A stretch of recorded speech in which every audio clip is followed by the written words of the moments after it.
is Tallwood, the parental home, the family seat, a house built by my father and mother in a commanding position over the lake well over 30 years ago.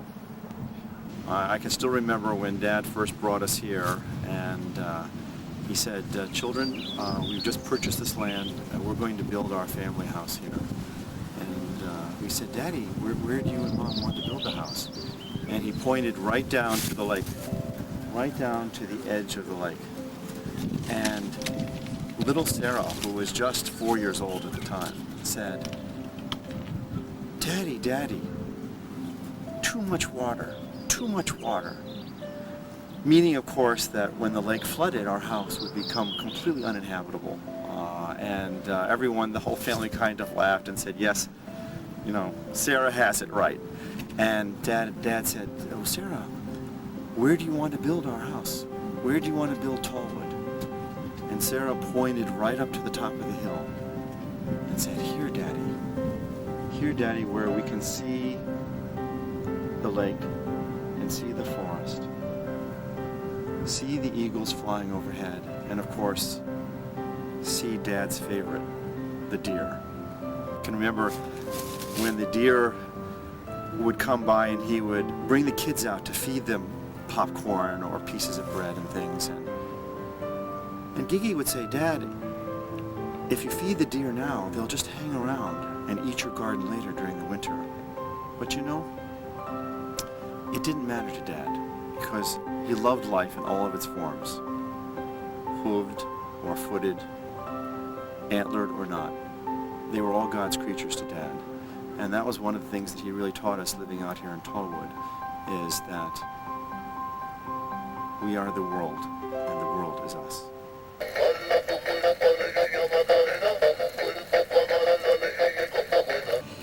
You know, Dad always wants to spend money on very extravagant things. You know, for example, growing up, when we wanted to go to the movies, Daddy would say, movies?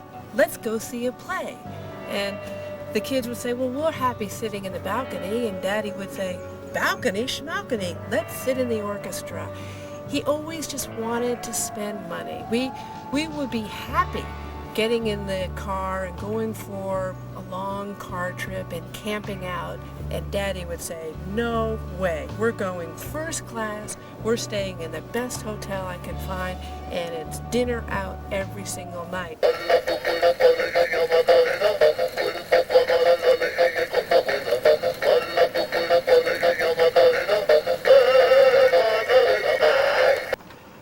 So Bruce, tell me, what has been the impact of Mom and Dad on your life, their marriage?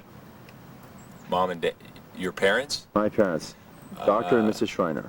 Well, interestingly, I don't actually picture them as you say that. I don't recall them too much, except their most magnificent achievement, of course, are their children. You know, I think my parents, I have such admiration and respect for them. I just think it's great the way they pulled their lives together. Dad was wild. He was growing marijuana in his garden.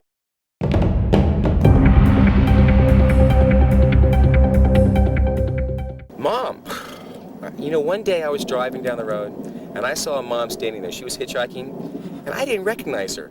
I mean, she was in these dirty old, ratty old clothes, these blue jeans that looked like they were just shredded, and there she was, and I drove right past her.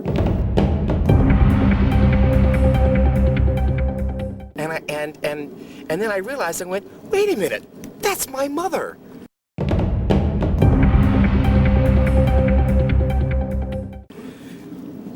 I stopped and went back and picked her up, but, you know, I really worried about them. I just was hoping they weren't going to do any permanent damage to themselves. I understood that it was a phase that they were going through.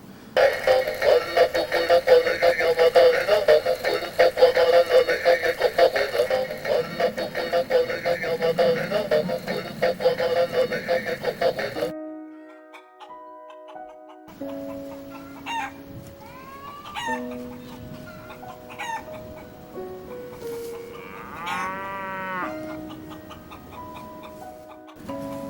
is what we call the garden out here. You might want to take a look around. We spent a lot of time out here. We had to grow our own food. The kids did. Right, Dad? Every Christmas, Dad would get a little packet of seeds from the Burpee seed catalog. And they'd say to the kids, here's your food for the year. Here's your damn food for the year. This had happened every Christmas, so we'd take those seed packets and we'd come out here and we'd plant the food, and that was what we had to eat. I remember one time that spot over there, my hands were bleeding. Dad woke up around 3 or 4 in the afternoon. He came down and he said, Bill, your hands are bleeding.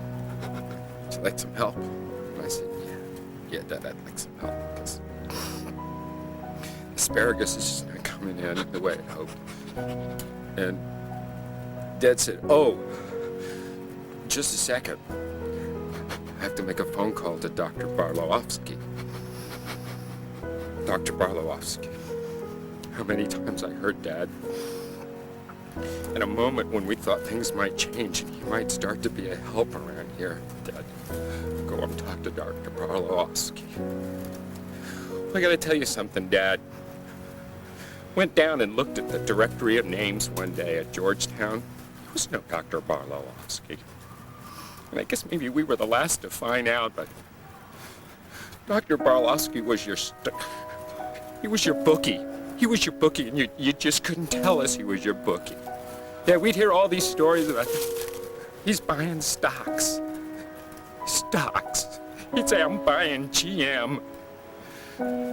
Turns out GM was like a little 2-year-old filly, and the real name was GM Fast. That's what Dad was investing in. Sorry. There was just a few minor failings. It was very hard to get Mom up in the morning to get to church on time. And we always wished we could have gotten to church earlier.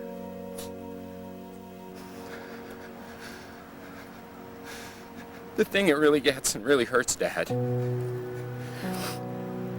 that whole thing about where you got the money to make the bets. Yeah, every Sunday you'd make a big show out of taking a $20 bill and putting it in the basket at church. You know, when we got older, we started to wonder why we got thrown out of St. Charles, then St. John's, then St. Luke's, and ended up at St. Catherine's. It's because you were taking money out of the collection basket at church. All I gotta say to you, Dad, is stop stealing from the church. Stop stealing from the collection baskets. My mom had a little problem with grammar. Well, we would correct her and she'd be really a good sport about it. One of the things we objected to was she said like all the time. And she said that is me instead of that is I. It was a little distressing. I remember crawling up on Dad's lap and saying, Dad, tell me where you came from. Tell us about Grandpa Schreiner, Grandma Schreiner. And he'd say, you know, I don't really want to talk about me. I want to hear how your day was at school. It seemed to me that year after year, summer after summer, I was always begging Baba for an opportunity to eat more vegetables, and particularly zucchini and tomatoes. I was never allowed to eat enough of those. And The pasture was actually cleared by Bill and myself. We also put up the fence, and we painted the fence. Dad paid us 25 cents a section for painting the fence with creosote. And I learned one very valuable thing from this experience. When you work for Dad, you should have a contract and a very good lawyer. he always insisted on giving me Chef Boyardee, making trips out to the local McDonald's. And really all I wanted was corn, and tomatoes, zucchini, snow peas, but wasn't really allowed to eat those things.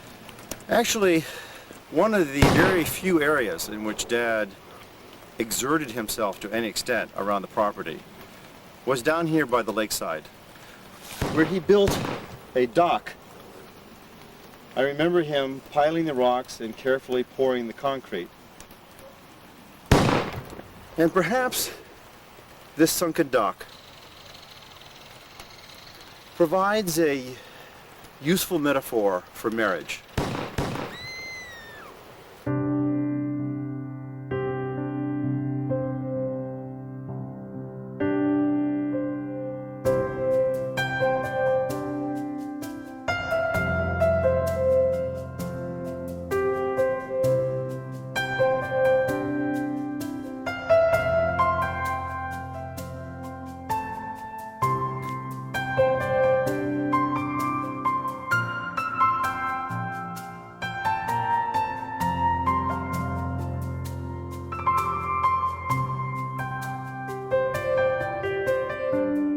Their most magnificent achievement, of course, are their children.